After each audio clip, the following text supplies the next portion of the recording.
कभी कभी जिंदगी इंसान को ऐसे मोड़ पर लाकर खड़ा कर देती है जहां न पीछे जाने का रास्ता होता है और न ही आगे का कोई साफ रास्ता दिखता है। बस एक धुंध होती है और उस धुंध में खुद को ढूंढना पड़ता है। ये कहानी है समीर की। समीर की उम्र मुश्किल से 14 साल रही होगी। चेहरे पर मासूमियत थी, लेकिन आंखों में उम्र से ज्यादा थकान। शहर के एक पुराने पुल के नीचे उसका ठिकाना था। वही टूटी हुई चादर, वही 2 ईंटों का तकिया और वही आसमान उसका छत। 2 दिन से उसने कुछ नहीं खाया था। पेट में उठती जलन अब दर्द में बदल चुकी थी, मगर भूख से ज्यादा उसे अकेलापन खा रहा था। कुछ दिन पहले ही उसकी मां बीमारी से चल बसी थी। पिता तो पहले ही छोड़कर जा चुके थे। अब समीर के पास कोई नहीं था। उस रात वो पुल के नीचे बैठा आसमान देख रहा था। भगवान, अगर सब छीनना ही था तो मुझे भी ले जाते। उसकी आवाज बहुत धीमी थी, मगर दर्द बहुत गहरा। पास से गाड़ियां गुजर रही थीं, लोग हंस रहे थे, कहीं से खाने की खुशबू आ रही थी, मगर समीर के हिस्से में सिर्फ सन्नाटा था। अचानक उसकी नजर सामने पड़े एक कुत्ते पर गई।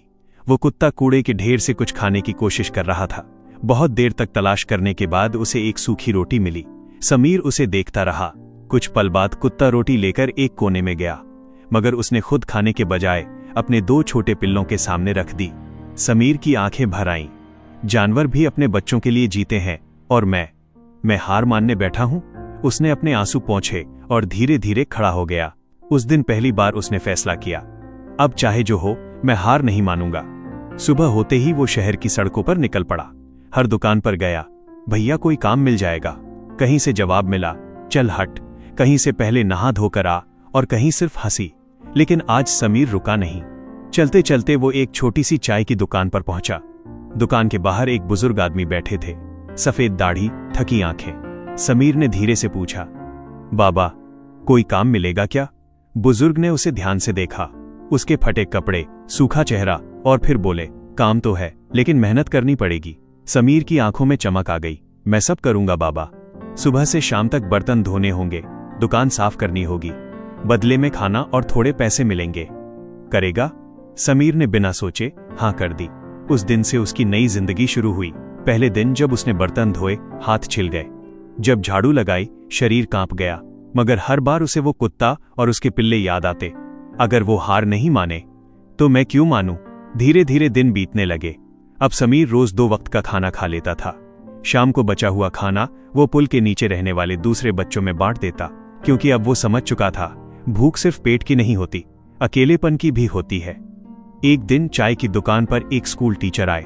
उन्होंने देखा समीर खाली समय में एक अखबार पढ़ने की कोशिश कर रहा था, मगर उसे ठीक से पढ़ना नहीं आता था। टीचर ने पूछा, पढ़ना चाहते हो? समीर ने हिचकिचाते हुए कहा, बहुत, लेकिन कभी मौका नहीं मिला। उस दिन के बाद टीचर रोज शाम को उसे पढ़ाने लगे। धीरे धीरे समीर ने अक्षरों को पहचानना शुरू किया, फिर शब्द, फिर पूरे वाक्य। अब उसकी दुनिया बदलने लगी थी। जहां पहले सिर्फ अंधेरा था, अब वहां उम्मीद की हल्की रोशनी दिखने लगी थी। साल बीत गए। समीर अब बड़ा हो चुका था।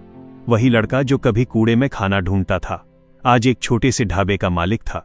उसने वही चाय की दुकान खरीद ली थी, मगर उसने उसे सिर्फ दुकान नहीं बनाया, उसने उसे एक आसरा बना दिया। हर दिन वहां गरीब बच्चों को मुफ्त खाना मिलता था और शाम को उन्हें पढ़ाया भी जाता था। एक दिन एक छोटा बच्चा वहां आया, फटे कपड़े, डरी हुई आंखें, बिल्कुल वैसा ही जैसा कभी समीर था। बच्चे ने धीरे से पूछा, भैया कोई काम मिलेगा क्या?